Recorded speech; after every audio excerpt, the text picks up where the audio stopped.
welcome to this week's Coffee Chats. Almost said Sofa Talks again, but Coffee Chats. How are you guys doing? How was your weekend? It was great. It was a very productive weekend. I was out in the garden, tidying the garden up, ready for winter.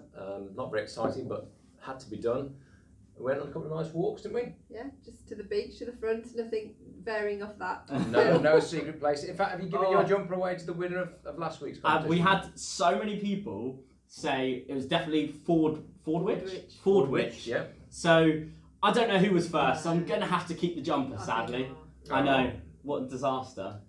What tidying up do you need to do for the winter in a? You really want to know this? Yeah, I'm really interested. Do you really want to know this? Probably not, but I do. We have a couple of trees that drop all their leaves. So you have to kind of get all the leaves up. You have to cut the grass, do some pruning. Wow, this sounds exciting. You'll have all this at some point in your life when you have a garden. Yeah. Wow, that is exciting. Not everyone does this. Simon's got I think anybody who likes gardening would do Hoover, this. a big leaf It's not a sucker. Hoover, it's a leaf blower.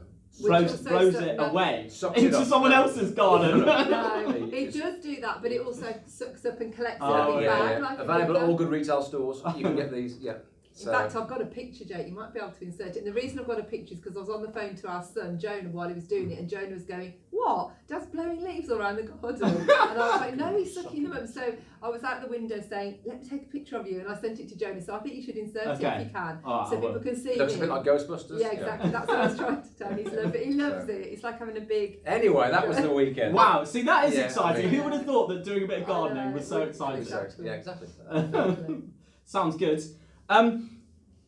You talked about grand designs, and I wanted to talk about that on camera. On your talk on Sunday, you talked about grand designs, and I love anything that involves designing houses, redecorating, or anything like that. Any of those programs, me and Emma can watch for days on end.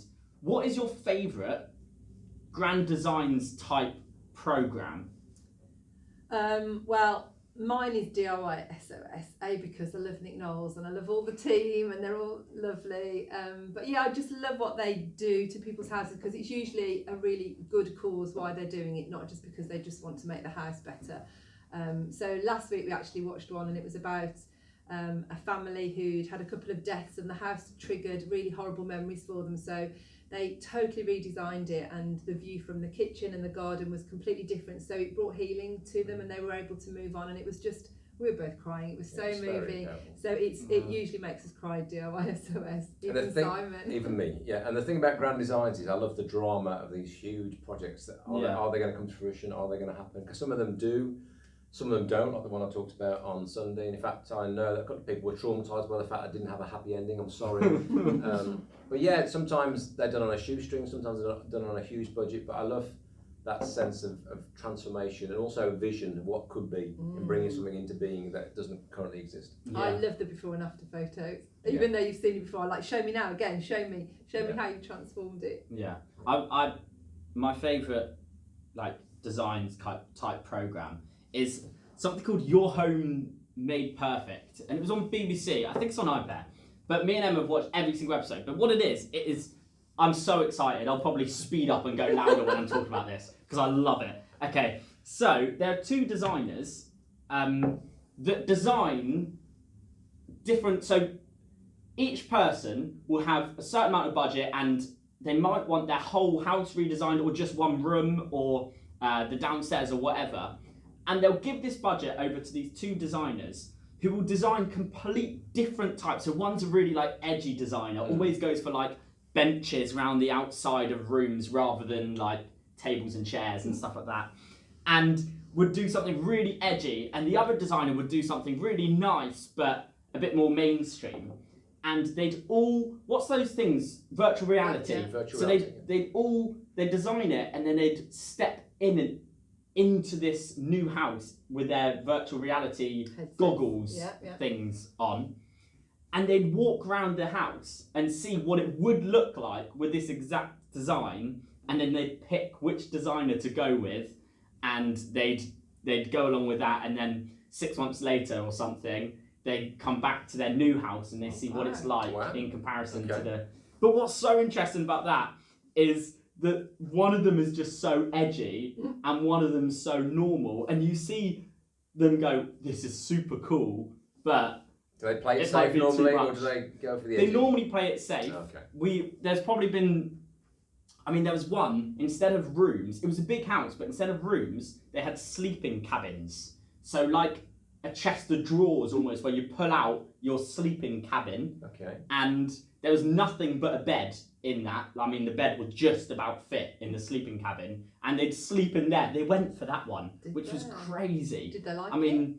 I don't know if they ended up liking it. Does it not show you a year later when they're all It doesn't show soft? you a year later. It shows you when they step into it, but they were obviously a little bit like edgy. I think they went for that one. They might not have. If you've seen Your Home's Made Perfect and they didn't go for that one, I'm so sorry. This is basically a DIY program now, so you want to tune in next week. We'll share some shelves up over here. And why have we not seen that if it's on BBC? Are you I sure really it's don't BBC? I think it is. Put below the channel in the comments. I think it is. Yeah. Your Home Made Perfect. I want everyone to watch it. Okay. Let me know what you think. Yeah. Including you guys. Next week I'm we'll going to ask you about every single episode that you've watched. I'm getting the leaf blower out. Yeah. But yeah, it's brilliant. So that was my favourite bit of your talk. But Great. I'm joking. Did you listen to it? It was a great talk. Do you want to give us the heart behind the talk, how it came? Yeah, I how was it came originally about? when we planned this series, I was originally going to do the last talk was going to be faith and science, because I'm passionate about bringing those two worlds together. But as I sat down to plan the talk, I thought actually, I felt God saying that wasn't the right thing that people. For now, yeah, the people needed to hear actually that faith is something that's going to happen. Sometimes I think, as I said in the talk, we assume that the journey of faith is all dependent on us, but actually we forget that, as I said on Sunday, all the resources of heaven come into us via Christ when we receive Him. So that work of the Spirit that's active and powerful in us is happening, and sometimes we don't see it. It takes other people to tell us that's happening. Sometimes we feel like we're preventing it. I wanted to really encourage people on Sunday to say actually that work of metamorphosis, that sense of being changed by degrees into Jesus, is happening, whether we actually we feel it overtly or not. So I think I was trying to really get that across on Sunday. And you used a passage that I've never seen used in this context before. You used Matthew 11:28-30, which talks about the yoke being light, and I've only ever seen that being used in terms of the start. Are you tired? Are you weary? And talk about that kind of things. But you used it in a slightly different context. Yeah, I was leaning heavily on some of the stuff that Dallas Willard has spoke about in the past about this harness of discipleship, and I think again it's that sense of, I can't remember who said it, but Christianity is a long obedience in the same direction. And when I think it was Dallas Willard. Yeah, I think that was Dallas Willard. Was it? I think it might have been Oswald Chambers, but we'll have to again in the comments. But that sense of actually the Jesus walk is a walk step by step, day by day, and most of it actually is fairly fundamental and fairly basic. You know, I know we look for these big moments in our faith journey, but most of what we do is that step by step, day by day, morning to evening choice to live our lives as if Jesus was living them, actually step by step, even in the tiny decisions of how we treat people, even the things we do in secret that people don't see. Are we walking alongside Jesus in that journey? So for you guys, what does that step by step look like now? What does it look like today? What's God doing in that today? You or me? You. Oh. I think. I think one of the things I have to fight for is because I work as a pastor. I can very easily just think my spiritual journey is all about this role and this job and this place, Riverside. But actually over the years, God has said to me time and time again, you need to, I love you aside from that. You know, I'm working in you. I think Paul said, you know, after I've preached to others, I preach to myself. So I won't be disqualified from the prize. In a sense, he recognised the need that his journey actually started as a personal journey, and his ministry was built on that. So for me, I have to sort of fight to not let all the responsibilities and joys of Riverside spill over all the time into my personal walk. Because if I did, it'd feel like my personal walk was just work. And hear me clear on that. It's not like I see this place as just work, but it's really trying to. Years ago, Jesus said, take the boat out with me, come aside with me.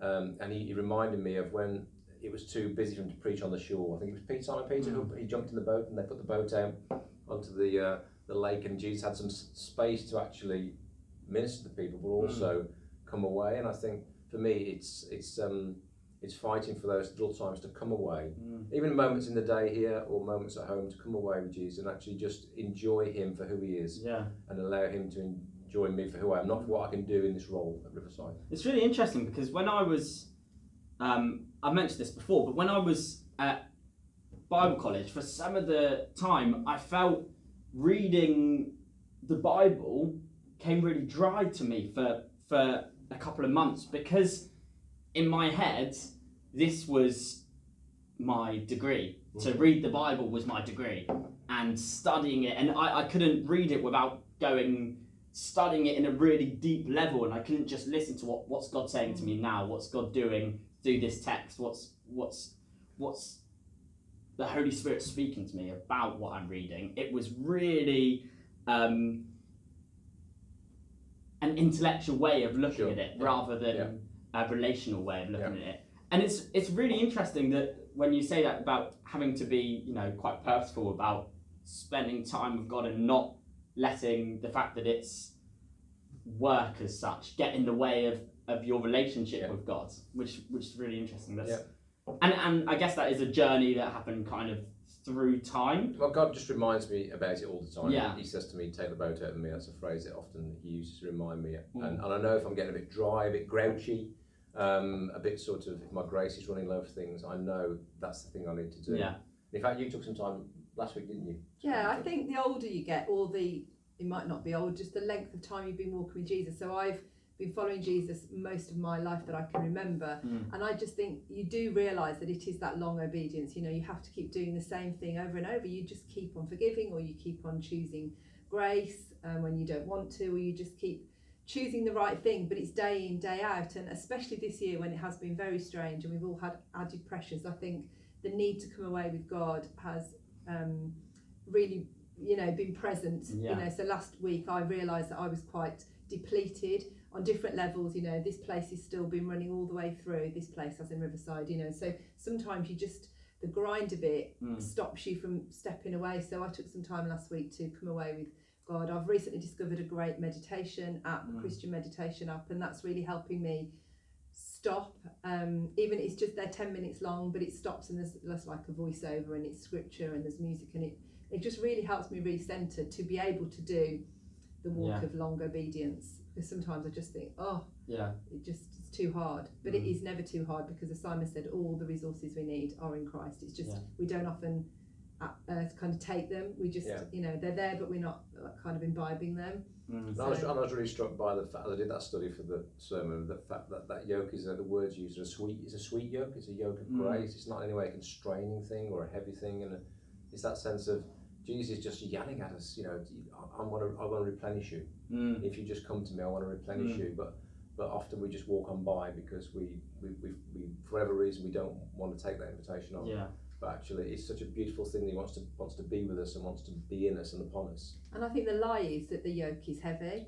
And I think when we feel like it is, when we're not coping and we're feeling low, I think that's the time when we have to remind ourselves, no, this yoke is not supposed to be heavy. What are we doing wrong? And often when we come aside with God, he reminds us, actually, this yoke of mine, of his, is light, and he kind of replaces all of our burdens and all the stuff that we think is heavy, and he swaps it over and it becomes light again. But we have to do that transaction with God. And last thing, you mentioned the phrase about training, not trying. What does that mean in that context that we're talking about? I think again it's a Dallas Willard phrase that he recognised that actually, we're willing to do good, but we're ready to do evil. We're not conditioned. In the same way, if we all tried to go out and do some Olympic running today, we wouldn't have the conditioning to do it. We'd have to go into training to be able to do it. And we love Strictly, don't we? And to watch them physically change over the weeks, to become conditioned to be able to dance, because when they first start, their bodies aren't prepared for it, but they become conditioned to the physicality of dancing. And so we also need to be conditioned to do good. We can't just imagine that we'll drum up the reserves within ourselves when the pressure's on and when the moment comes. And I love that sense of that Dallas has when he talks about that, about how it's actually been into this life of training, this lifestyle of discipleship. And so when something happens, when the pressure comes on, when we're tempted to do the wrong thing or we're tempted to do evil, then we're conditioned to do good. And when Jesus said that very telling phrase, your spirit is willing but your flesh is weak, he was inviting, even though his disciples spent 3 years with him, they still weren't conditioned fully to be the people he wants them to be. And so that sense of dependency, we can never do it without Jesus. You know, we need to be in that harness with him. But the more in that harness with him, the more we're able to respond in the day by day, in the moment. When someone cuts us up in the car, or when the heat comes on, what comes out of us? Because when we're bumped, what we're full of comes over the top. And if we're full of stress or strife or anger or that's what spills over. But if we're full of Jesus, then when we're bumped, that's what flows out from us, grace and love and forgiveness. And so that's what we all need to continue on with, I think. Great. Well, that's really helpful. Hopefully you enjoyed this week's coffee chat, and we'll see you again next week for next week's coffee chat. Absolutely. Bye. Bye.